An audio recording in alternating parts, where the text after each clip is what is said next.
Ikaze nanone inshuti z'akadasohoka nkaba ngiye kubagezaho amakuru ateye agahinda. Incamake z'aya makuru reka tuyahere mu karere ka Nyamasheke aho imodoka yakoze impanuka yari itwaye abanyeshuri, babiri muri bo bapfuye, abandi benshi bakomeretse bikabije, abandi 9 nibo bakomeretse, abandi bamerewe nabi. Iyi mpanuka yabereye mu murenge wa Ruharambuga wo mu karere ka Nyamasheke niho habereye impanuka, nubwo iyi modoka yari mu bwoko bwa Toyota.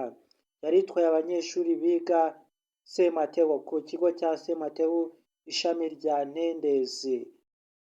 Umunyamakuru wari uhari bita Bwiza nawe yaje kubitangaza ko yavuze ko icyateye iyi mpanuka nuko umushoferi yabonye imodoka ko yari ifite ikibazo, noneho umunyegare wari uri imbere yanga kumugonga, none abanyeshuri bakaba basize ubuzima.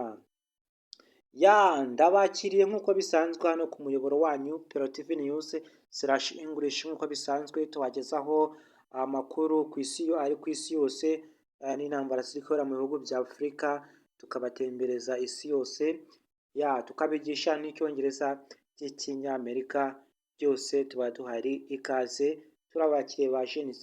Ninjya mvuga Gen Z ko mbakiriye, muzajye mwumva abantu bagezweho ba visiyo, abantu bagena na visiyo, bazi amakuru, bafite icyo bazi ku makuru.